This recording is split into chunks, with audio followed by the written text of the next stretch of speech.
In the twilight between two worlds, one carved of shimmering visions and another built from silent ancient stones, humanity drifts in search of meaning.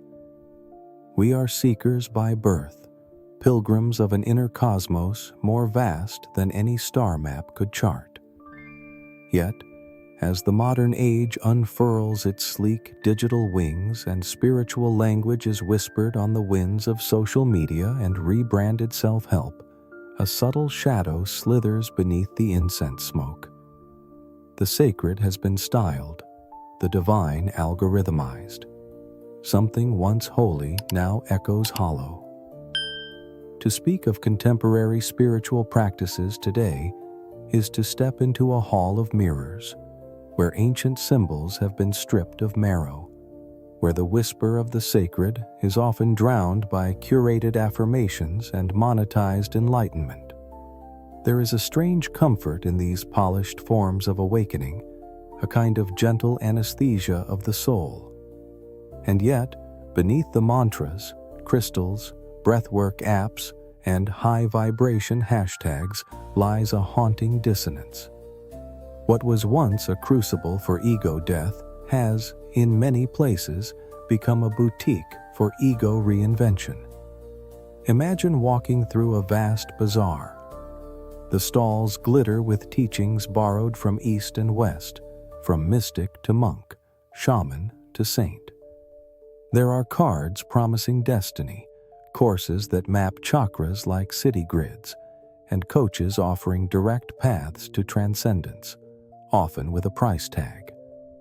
But as one meanders past the incense and the affirmations, past the 1,000 variations of "You are divine," there's a question that begins to rise like steam from unseen cracks in the floor. If all this is light, then why does something feel so dim? The answer does not lie in rejecting all that is modern or packaged, but in recognizing that spiritual practices, like any path of power, can be co-opted, diluted, or worse, weaponized. Truth, after all, has never been immune to distortion. Even the most luminous teachings can be used as mirrors to avoid the self, rather than as windows to see through it. And so we arrive at the great paradox. The more palatable spirituality becomes, the more dangerous its illusions. It is not that mindfulness, manifestation, or mantras are inherently false. It is that they are often unmoored from their roots, untethered from the trials and depths that once made them initiatory. A meditation practice without the fire of inner reckoning becomes little more than mental floss. A spiritual identity that demands light but disowns shadow becomes a prison dressed as paradise.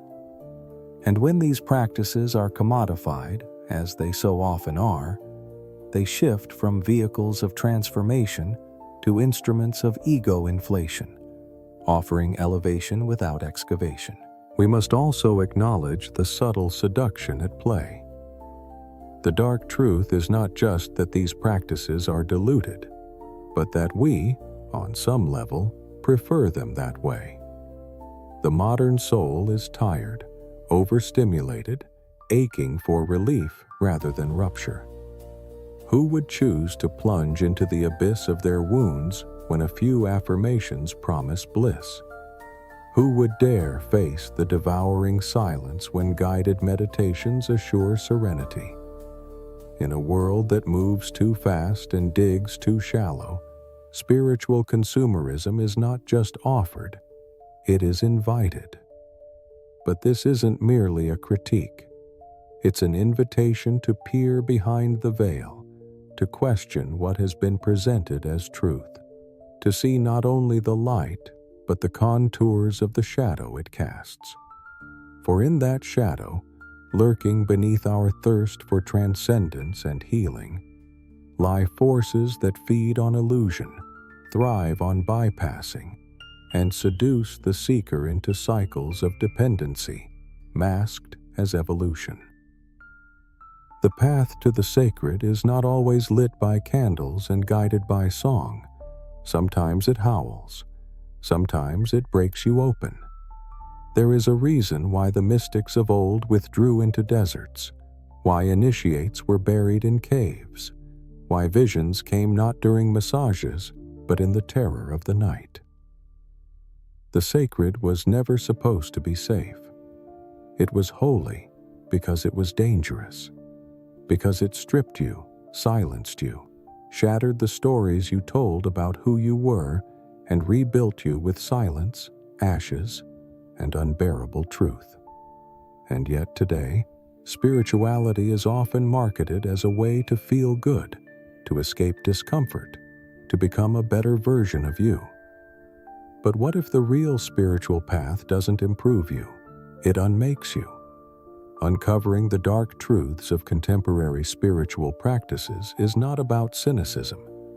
It is about honesty. It is about remembering that the path is not always kind, nor should it be. That awakening is not aesthetic.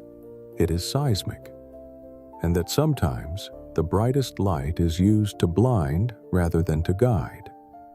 So we begin not with answers, but with questions. What has been lost in translation from temple to tweet? What sacred truths have been hidden behind smiles and slogans? What happens when spiritual tools are wielded without initiation, without intention, and without integrity? And most of all, what still pulses with real, undiluted power beneath the facades we've grown used to calling spiritual? The journey ahead will not offer easy comforts, but it may offer something better, a return to the raw, real, radiant pulse of the divine, as it exists beyond marketing, beyond illusion, beyond the hollow glow. For to uncover the darkness is not to dwell in despair. It is to reclaim the full spectrum of light. As we step beyond the perfumed archways of modern spiritual parlors and venture deeper into the heart of the matter, we begin to sense it. The architecture beneath the appearance, the scaffolding of an era that dresses illusion in sacred language and sells transformation by the ounce. At first glance, it all gleams. Yoga poses bathed in sunlight, affirmations whispering self-love, teachers smiling from polished screens. But if one listens, not just hears, but listens, beneath the surface hum, a different tone reveals itself, a kind of echo, a hollowness disguised as depth. And within that silence, one begins to trace the core themes that underlie these dark truths. The first is perhaps the most insidious: the illusion of spiritual attainment without inner sacrifice. This theme arises like a gentle mist, subtle and unthreatening, whispering promises of enlightenment without hardship, wisdom without wilderness, awakening without annihilation. It seduces by offering a shortcut through the desert. But all true traditions, in their uncorrupted forms, speak of descent before ascent, of death before rebirth. The alchemist's fire must consume before it refines. Yet, contemporary spirituality often inverts this. It places comfort above confrontation, mistaking pleasure for progress. It teaches us to chase the light without ever entering the shadow. At the heart of this lies the commodification of the sacred.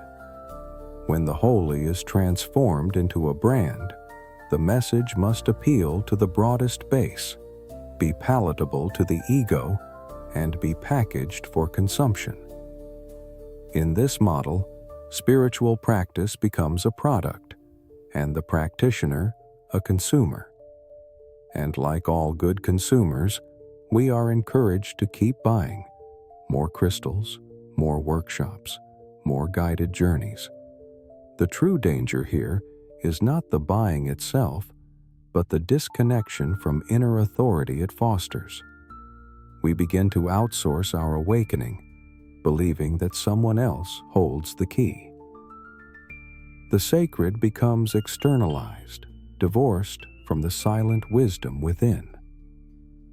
Another undercurrent is the performance of spirituality, a subtle theater where one begins to wear spirituality as an identity, not as a dismantling of identity.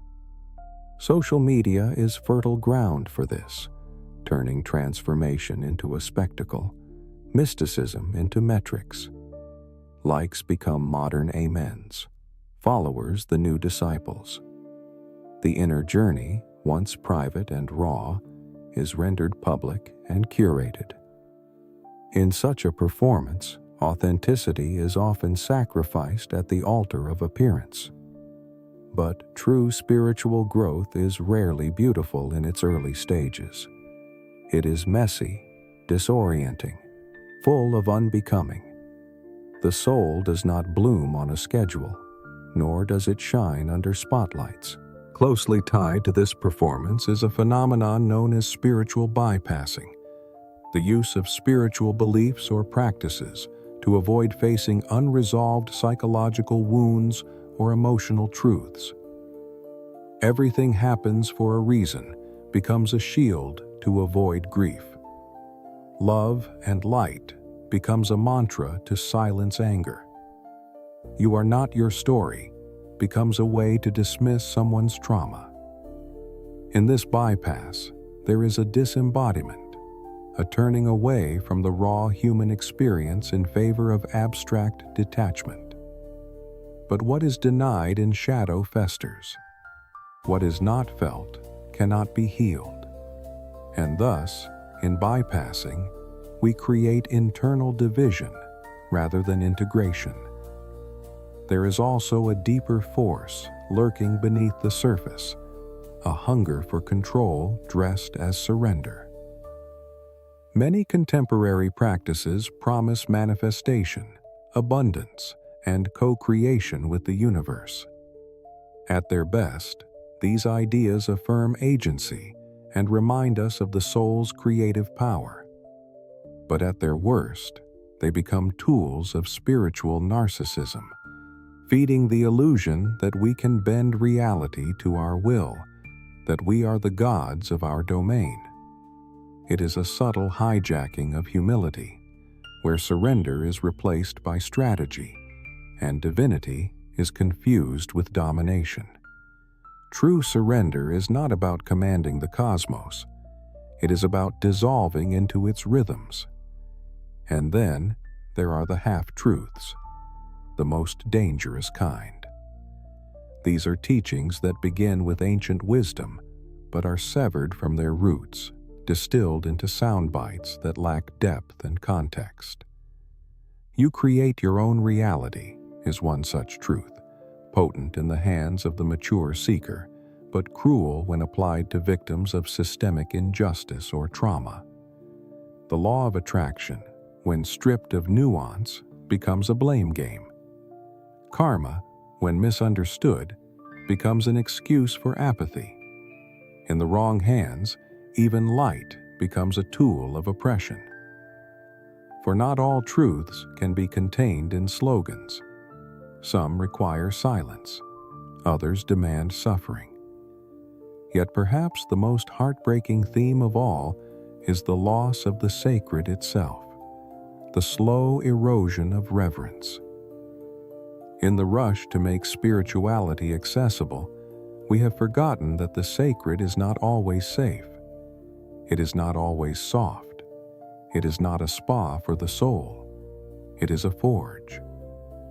There is a reason the ancients approached temples barefoot and trembling. There was awe. There was mystery. There was humility. But today, mystery is often reduced to mechanism. Ceremony becomes routine, and the awe that once unraveled the ego is now replaced by curated inspiration and tidy narratives. Still, The human spirit is not so easily fooled. Beneath the surface, many feel the ache, a quiet knowing that what they've been sold is not the whole story. That beneath the mantras and the glow, something real still pulses, something ancient, something untamed.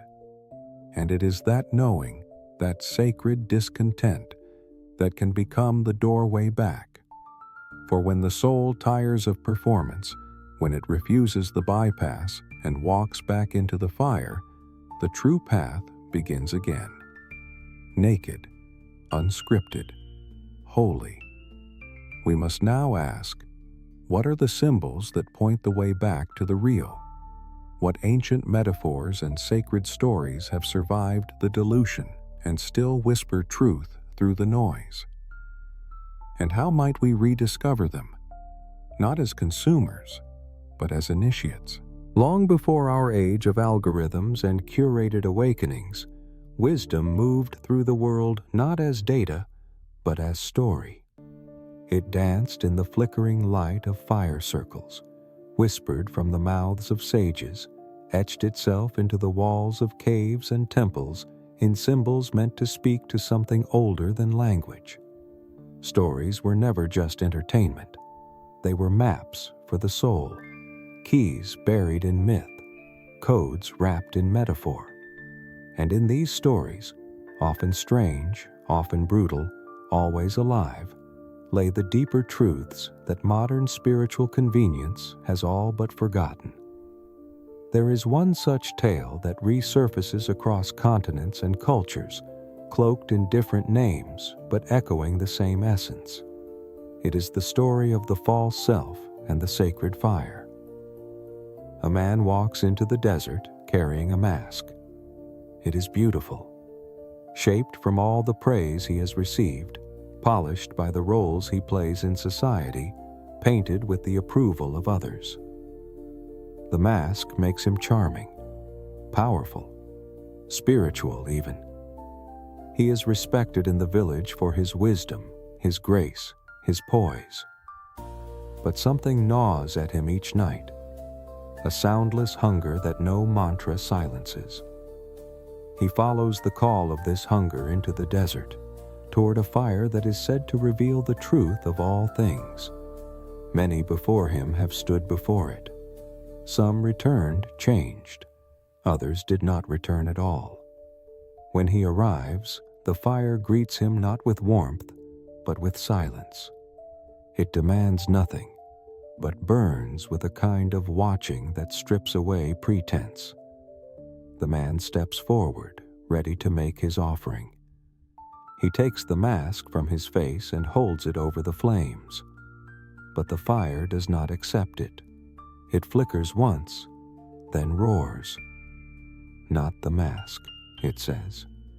You. The man falters. But this mask is me, he pleads. This is who I have become. It is the best of me. The fire answers. Then you have not yet met your soul. In that moment, he must choose to remain whole in illusion or be shattered by truth. To step into the fire, not as the man others see, but as the trembling, unshaped spirit he has hidden, even from himself.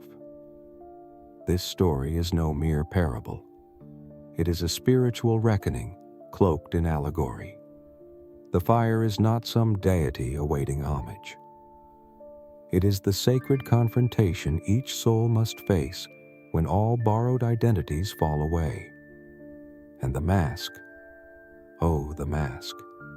It is the gleaming sum of all contemporary spiritual performance. The yogi who preaches detachment but clings to control. The healer who fears their own wounds. The influencer who speaks of love but cannot look a beggar in the eyes. These masks are praised, liked, even followed. But they cannot survive the sacred fire.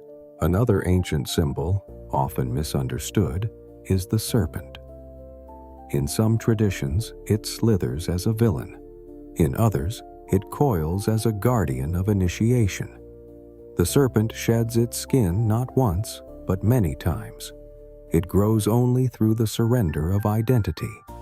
And yet, in modern spirituality, the serpent is often tamed into a logo, a soft metaphor, a tattoo. But to walk the serpent's path is no aesthetic journey. It is a death spiral. It coils around your illusions, squeezes your false truths until you either evolve or suffocate. The shedding of skin is not glamorous. It is raw. It leaves one tender, exposed, disoriented. But it is the price of growth. And those who refuse the shedding often stagnate in cycles of performance, mistaking imitation for transformation. The serpent does not care how spiritual you look. It only asks, are you willing to die to what you were in order to become what you truly are? Then there is the gate. In some Kabbalistic lore, there is a hidden gate that leads not to heaven, but to nothingness. It is not the gate of reward, but of obliteration. Those who find it are faced with a choice: enter and dissolve the self, or turn back and live forever haunted by the memory of what they refused. In the story, few ever cross. Most call the gate evil or unnecessary. But the sages whisper that the gate is the final test of love. For to love the divine fully, one must be willing to vanish into it. This gate appears again and again in the death of ego, in the silence of true meditation, in the unbearable moment when one feels abandoned by God. It is not adorned with crystals or softened by gentle music. It is stark, empty, and this is its power. It does not flatter the seeker. It swallows them. Contemporary spiritual narratives rarely speak of the gate. They offer paths that promise healing without dissolution, connection without silence, power without sacrifice. But the soul remembers. The soul remembers the gate. And when all teachings fail, when all outer tools are exhausted, the gate waits. Silent, unmoving, honest. These stories of the fire, the mask, the serpent, the gate, are not just remnants of older times. They are living metaphors, still breathing beneath the surface of every authentic spiritual journey. They speak to what has been hidden or avoided in the mainstream spiritual conversation, that awakening is not about becoming more of who you are. It is about unbecoming who you are not.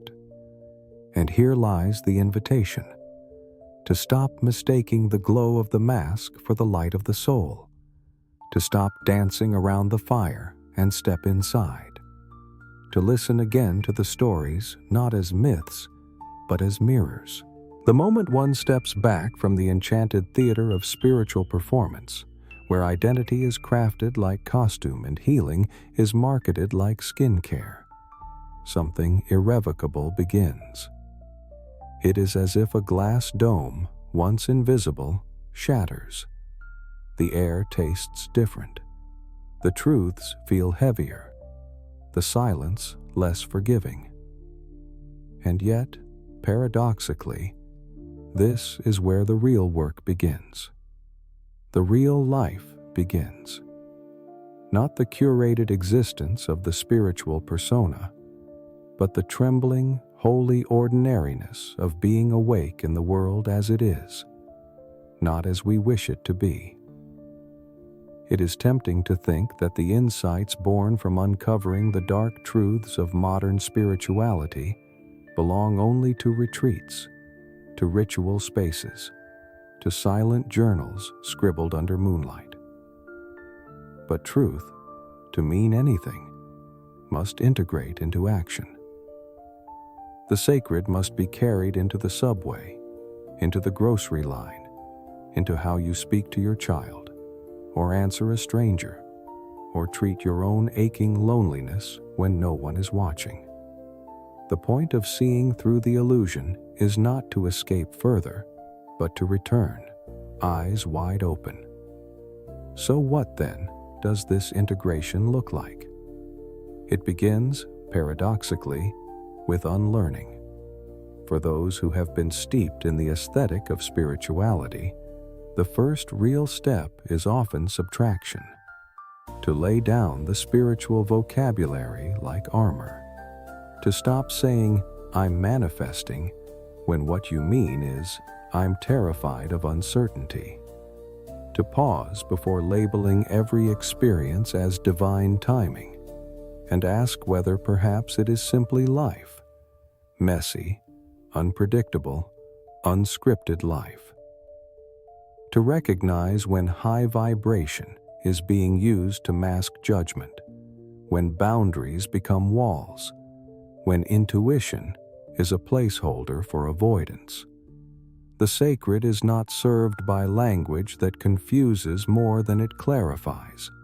It is served by clarity, by honesty, by courage. One of the most radical acts a modern seeker can take is to sit quietly with their own contradictions, without immediately trying to fix, reframe, or rebrand them. To let the rage be rage. To let the grief be an earthquake. To stop trying to evolve pain into wisdom before it's had time to speak in its native tongue.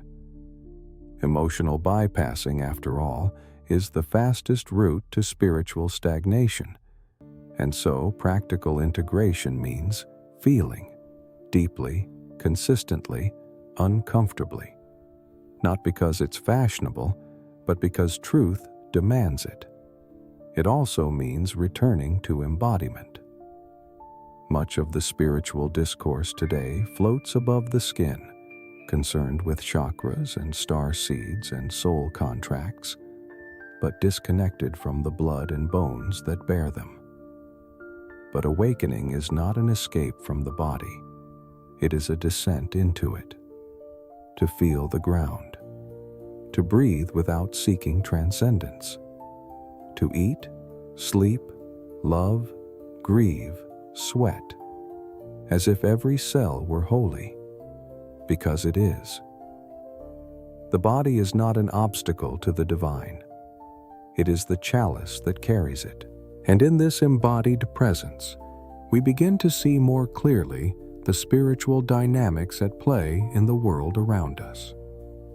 Suddenly, we recognize how the same bypassing that lives in wellness culture also lives in corporate slogans, in political spin, in media narratives that offer soothing illusions instead of truth.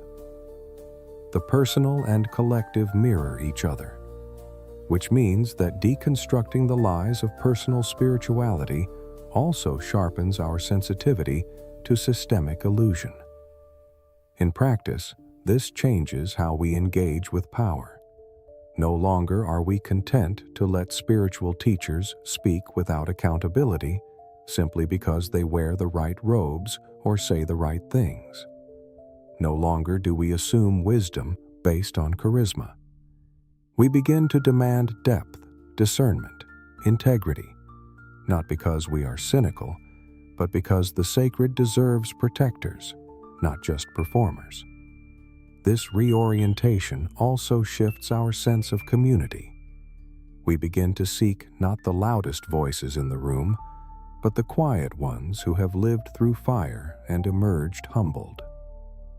We become wary of cults of personality and more drawn to circles of presence, where vulnerability is honored over perfection, where silence is not feared, but revered, where evolution is slow, steady, and grounded, not viral or glamorous. And when it comes to work, to service, to our place in the world, integration asks us to offer what we have, not in order to build a brand or attract clients, but to serve something larger than ourselves.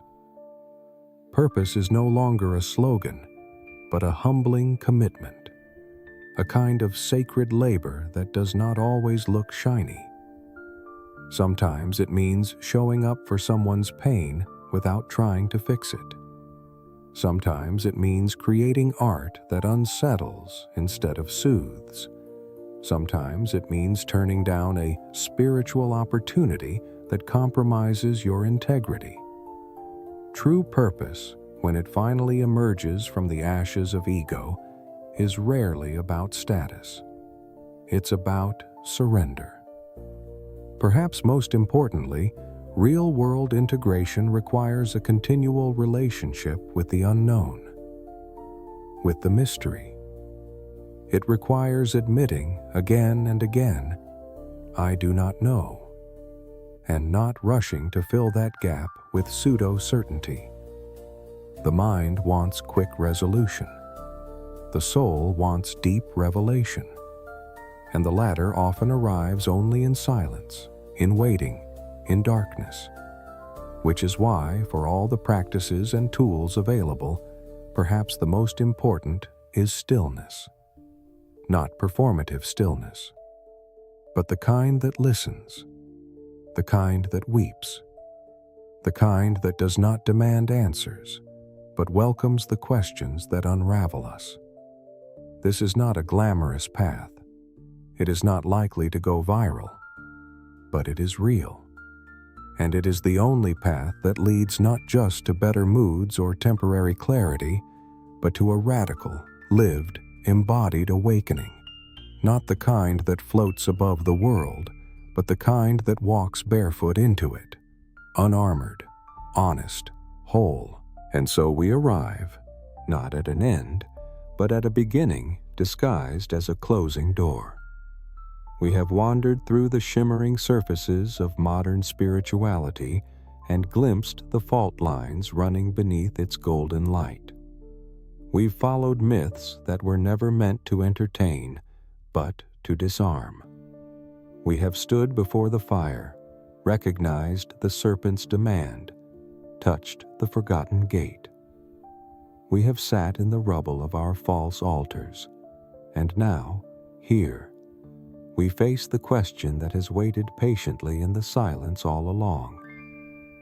What do we do now with what we've seen? For once you have glimpsed the hollow core beneath the polish.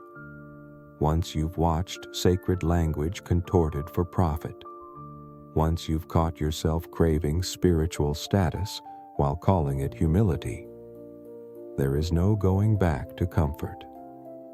And this, in truth, is a sacred blessing. To be disillusioned is not to fall from grace. It is to finally step into it. Disillusionment is not despair. It is the shedding of illusion.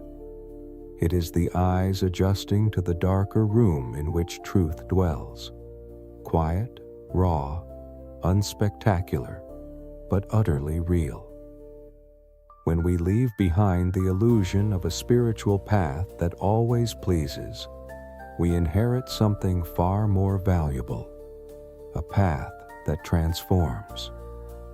And transformation is not pretty. It is not gentle.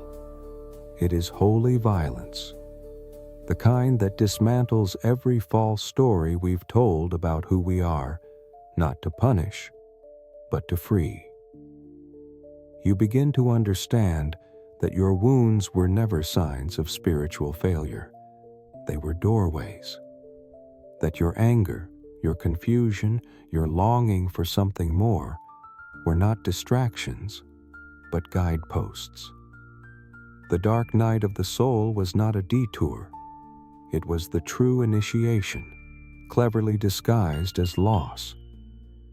And now that you've seen it, now that you've walked through its cavernous halls, what's left is not to keep searching outward, but to return inward.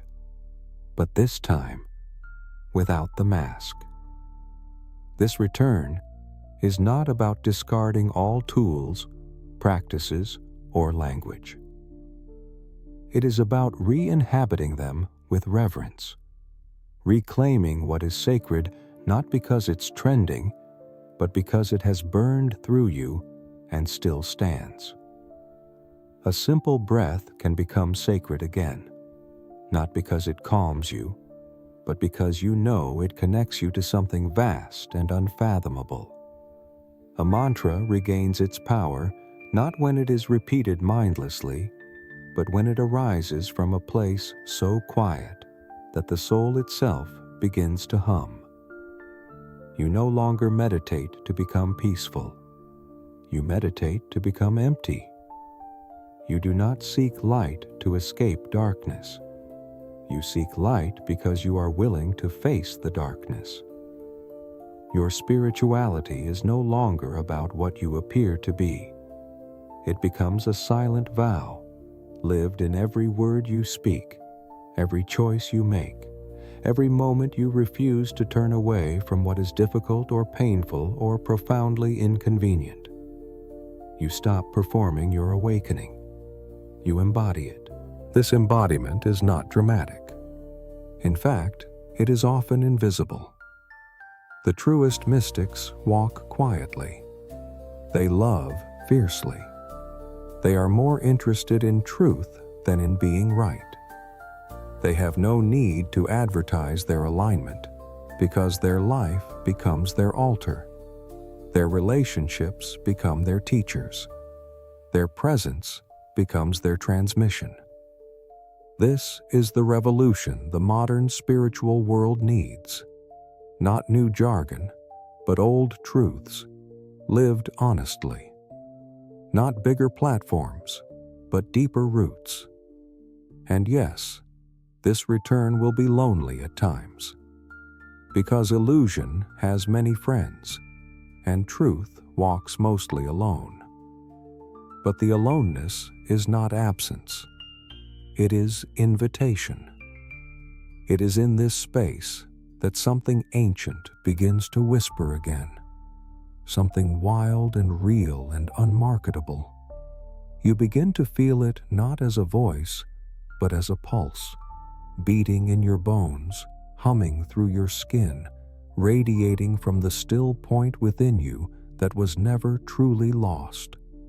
This is your inner temple, not the one built from curated aesthetics or spiritual branding, but the original one, the sacred architecture you were born with.